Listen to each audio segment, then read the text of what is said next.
নমস্কার বন্ধুরা, আমি পায়েল, বার্ড লাভার পায়েলে সকলকে স্বাগত জানাই। এখানে যে ডিমের খোসাটি সিদ্ধ করতে দেখা হচ্ছে, সেই ডিমের খোসাটি কিন্তু মূলত পাখিদের ক্যালসিয়ামের বিকল্প হিসেবে কাজ করবে। ডিমের খোসাটিকে আমি সিদ্ধ করার পর সেটির যে খোলাটি রয়েছে সেই খোলাটিকে আমি ভালো করে ধুয়ে নিয়েছি। ধোয়ার পর ডিমের খোসাটি কিন্তু কাঁচা ছিল, তাই ডিমের খোসা রোদে শুকানো হয়ে গেলে সিদ্ধ করে নিয়ে তারপর সেটাকে ধুয়ে পরিষ্কার করে নিয়ে এবার আমি মিক্সার গ্রাইন্ডারে পেস্ট করে নেব। তারপরে আমি এখানে কিছু সজনের ডাঁটা যেগুলো ছাড়িয়ে রেখেছি, সেই ডাল থেকে পাতাগুলোকে ছাড়িয়ে রেখেছি, সেই পাতাগুলো একসাথে এই মিক্সার গ্রাইন্ডারে এই সজনের পাতা আর যে ডিমের খোলাটির কথা বললাম সেই ডিমের খোলাটিকে একসাথে মিক্স করে সেটিকে আমি মিক্সার গ্রাইন্ডারে মিক্স করে নেব। এই সজনের পাতা এবং যে ডিমের খোলা এটি কিন্তু পাখিদের সফট ফুডের সাথে মিশিয়ে দিলে পাখিদের ক্যালসিয়ামের ঘাটতি পূরণ করে। এই যে এখানে আমি ডিমের খোসাটিকে গুঁড়ো করে নিয়েছি। এইবার আমি এই ডিমের খোসাটির সাথে এই যে এখন রেডি হয়ে গেছে একটু আগে যে সজনের ডালগুলো ছিল, সজনের পাতা ছিল, ডাল থেকে পাতা ছাড়িয়ে শুকিয়ে পাতাগুলোকে আমি ডিমের খোসার সাথে মিক্স করে নিয়েছি। এবার এই ডিমের খোসা এবং পাখিদের গ্রিড হিসেবে কাজ করবে। যে কোনো সফট ফুডের সাথে এটা মিশিয়ে খাওয়ালে পাখিরা কিন্তু স্বাস্থ্যের জন্য খুবই উপকারী এবং পাখিরা যখন ডিম পারবে সেই সময় কিন্তু এই খাবারটি খুবই প্রয়োজনীয়। এটি একটি কন্টেনারে রেখে দিয়েছি। এবার এই ডিমের খোসা এবং যে সজনের পাতার গুঁড়োটি রয়েছে এটিকে আমি এখন তাদের সফট ফুড অর্থাৎ তাদের যে ভাত দেওয়া হয় সেই ভাতের সাথে আমি মিশিয়ে দেব। এই যে খাবারের সাথে মিশিয়ে দেব। এতে কিন্তু পাখিদের শরীরে ক্যালসিয়ামের ঘাটতি দূর হতে সাহায্য করবে। আর এখন আমার ঘরে একটি লাভবার্ড পাখির বাচ্চা রয়েছে, তাকে ঘুম পাড়াতে দেওয়া।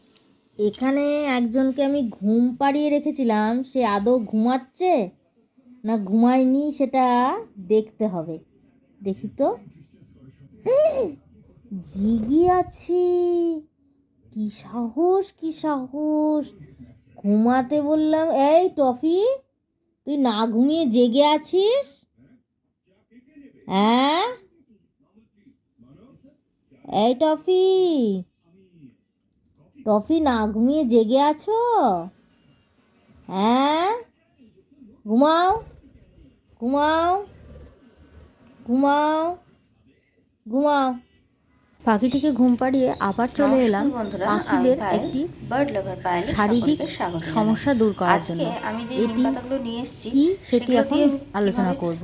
আপনারা হাতে নিম পাতা দেখে ভাবছেন যে নিম পাতা দিয়ে কি শারীরিক সমস্যা দূর করা যায়। নিম পাতা হচ্ছে একটা কীটনাশক হিসেবে কাজ করে এবং পাখিদের শরীরে অনেক সময় যে জার্মগুলো থাকে বা বিভিন্ন রকম পোকামাকড় হয় সেগুলো দূর করার জন্য এই নিম পাতা ব্যবহার করা হয়। তার জন্য সর্বপ্রথম আমাদের এই নিম পাতাটিকে ভালো করে ধুয়ে নিতে হবে যাতে নিম পাতায় কোনো রকম ধুলোবালি না লেগে থাকে। তারপরে এই নিম পাতাটিকে আমরা কিছুটা জল দিয়ে এই যে পাতা থেকে ডাঁটিগুলো ছাড়িয়ে নিয়ে শুধু পাতাগুলো নিলাম। এবার সেই পাতা বের করে নিয়ে তারপর সেই পাতাটিকে একটু জল দিয়ে সেটাকে ভালো করে ফুটিয়ে নেব। এই যে কিছুটা জল নেব পাতাতে, তারপর এই জল সমেত পাতাটিকে আমরা ভালো করে ধুয়ে নেব। এর ফলে কি হয়, পাতা ভেজানো যে জলটা সেই জলটা ভালো করে ফুটানোর পরে যে নির্যাসটা, নিম পাতার নির্যাসটা এই জলের সাথে মিশে যায়। এর ফলে কি হয়, পাখিদের এই নিম পাতা মেশানো যে জলটা, এই জলটা স্প্রে করলে পাখিদের শরীরে অনেক সময় বিভিন্ন রকম পোকামাকড়ের বাস হয় যেগুলো তাদের পালকে লেগে থাকে, সেগুলো কিন্তু দূর হতে সাহায্য করে। সেগুলো কিন্তু নিয়মিত যদি 2-3 দিন পর পর স্প্রে করা যায় তাহলে কিন্তু খুব ভালোভাবে পাখিদের শরীর থেকে এই ধরনের জীবাণুগুলো কিন্তু দূর হয়ে যায়। এখন আমি সেই নিম পাতাটিকে ভালো করে ফুটিয়ে নিচ্ছি। এবার নিম পাতাটি কিছুটা ফুট চলে এলে পাতার কিন্তু রং ছাড়তে লেগেছে এবং পাতার রং ছেড়ে কিন্তু জলের সাথে আস্তে আস্তে হালকা সবুজ রং হতে লেগেছে। এই হালকা সবুজ রঙের যে জলটা রয়েছে এই জলটিকে আমি ভালো করে ছেঁকে নেব। তারপরে সেই ছাঁকাটা একটি এই যে স্প্রে বোতলটা দেখা যাচ্ছে এই স্প্রে বোতলে আমি ঢেলে নেব। এরপর এই স্প্রে বোতলে ঢালার পর এই স্প্রে বোতল দিয়ে যখন আমি পাখিদের শরীরে স্প্রে করব, এর ফলে কিন্তু পাখিদের শরীরে যে সমস্ত পোকামাকড় বাসা করে রেখেছে সেই পরজীবী পোকামাকড়গুলো কিন্তু খুব ভালোভাবে দূর হয়ে যাবে। আর এখন আমি দেখাচ্ছি পাখিদের যে ঘরটা রয়েছে লাভবার্ড পাখি, সেই ঘরটা কিন্তু পাখিটা খুব নোংরা করে রেখেছে। সেই পাখির এই ঘরটাকে আমি কী করে পরিষ্কার করব সেটাই ভিডিওর মাধ্যমে দেখাবো। তো প্রথমে আমি ঘরটাকে ওদের খাঁচা থেকে আলাদা করে নিলাম, তারপরে আমি দেখাবো যে এই ঘরটার মধ্যে কতটা পরিমাণে নোংরা রয়েছে এবং পাখিরা ব্রিডিং করার পর একটা ঘরকে কতটা পরিমাণে নোংরা করতে পারে বা কতটা পরিমাণে তারা ব্যবহার করে করে সেটাকে ব্যবহারের অপরিযোগ্য করে তোলে, সেটাই আমি দেখাবো। তারপরে আমি দেখাবো পাখির এই ঘরটাকে আমি কিভাবে পরিষ্কার করলাম এবং কতটা পরিষ্কার করতে পারলাম।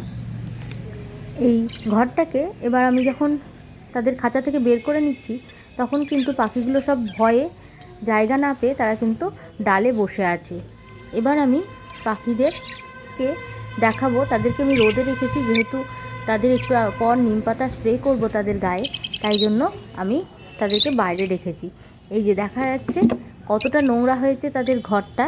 এই নোংরা ঘরটাকে আমি পরিষ্কার করে দেব তাদের দ্বিতীয়বার ব্রিডিংয়ের উপযুক্ত করে, এবং এই ব্রিডিংয়ের উপযুক্ত করার ফলে কি হবে, পাখিরা আবার দ্বিতীয়বার ব্রিডিং মোডে আসতে সহযোগিতা পাবে।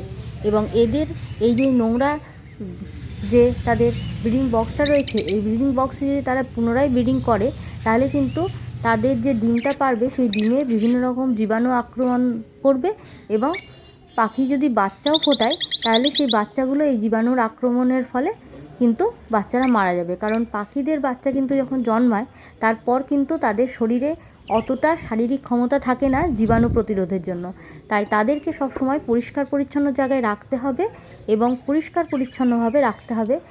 আর তারা যে ঘরটায় ব্রিডিং করবে, অর্থাৎ তাদের ব্রিডিং প্রসেসটা যে ঘরটায় হবে, সেই ঘরটা কিন্তু সবসময় পরিষ্কার পরিচ্ছন্ন হওয়া উচিত।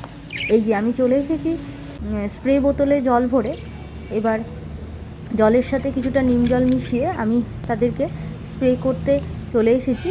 এই যে দেখা যাচ্ছে পাখিগুলো বসে আছে ডালে বা কেউ খাঁচার সাথে ঝুলে আছে, সেগুলোকে আমি স্প্রে করব। এইভাবে নিম জল স্প্রে করে তাদের শরীর থেকে প্রথমে জীবাণুমুক্ত করে নিচ্ছি। তারপরে তাদের কিছুক্ষণ রোদে রাখলে কিন্তু তারা সম্পূর্ণরূপে জীবাণুমুক্ত হয়ে যাবে।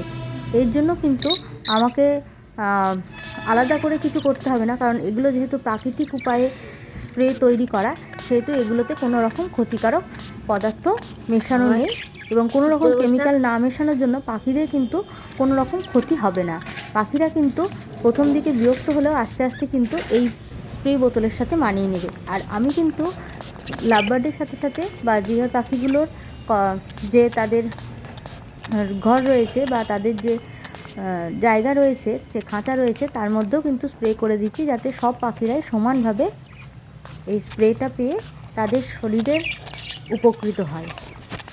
এইভাবে তাদের শরীরে এই রকম করে স্প্রে করে দিলে তাদের শরীরে যে সমস্ত ছোটোখাটো যে পোকামাকড়গুলো রয়েছে, তাদের পালকে বসবাস করে পরজীবীরা, তারা কিন্তু খুব সহজেই মারা পড়বে।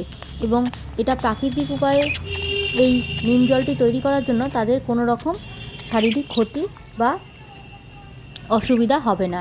এই নিম জলটি যেহেতু একটু তিতো প্রকৃত হয়, সেই জন্য কিন্তু তাদের মুখে পড়লে তারা কিন্তু খুব বিরক্ত হয়, তাই সাবধানে দিতে হবে। আর এখন আমি দেখাচ্ছি যে এই যে পাখির যে ব্রিডিং বক্সটা রয়েছে, সেটি কীভাবে পরিষ্কার করেছি এবং পরিষ্কার করার পর কিন্তু টানা তাকে রোদে রাখা হয়েছে। যেহেতু ব্রিডিং বক্স এবং জীবাণু মুক্ত করা হয়েছে, তাই এটাকে রোদে রেখে তাকে সম্পূর্ণরূপে শুকিয়ে নিয়ে তারপরে ব্যবহারের উপযোগী করে তুলব। তাই আমি ব্রিডিং বক্সটিকে ভালো করে পরিষ্কার করেছি এবং সেটি ভালো করে দেখাচ্ছি। এখনও সেইভাবে শুকায়নি, ভালো করে পরিষ্কার হয়েছে এবং এই পরিষ্কার হওয়া ব্রিডিং বক্সটা যখন শুকিয়ে যাবে, তখন কিন্তু আবার তাদের ব্রিডিং বক্সটা তাদের ঘরে দিয়ে দেব। যেহেতু এখন ব্রিডিং সিজন শুরু হয়েছে, তাই আবার যাতে তারা ব্রিডিংয়ে যায়, তার জন্য কিন্তু আমি তাদের ব্রিডিং বক্সটা আবার পরিষ্কার করে দিলাম দ্বিতীয়বার ব্রিডিংয়ের জন্য। তো এইভাবে কিন্তু পাখিদেরকে পরিষ্কার পরিচ্ছন্ন রাখতে হবে এবং যখন যখন দেখা যাবে যে পাখির বাচ্চাগুলো বড় হয়ে গেছে, তখন কিন্তু তাদের ব্রিডিং বক্সটা পরিষ্কার করে আবার দ্বিতীয়বার উপযোগী করে তুলতে হবে। ধন্যবাদ।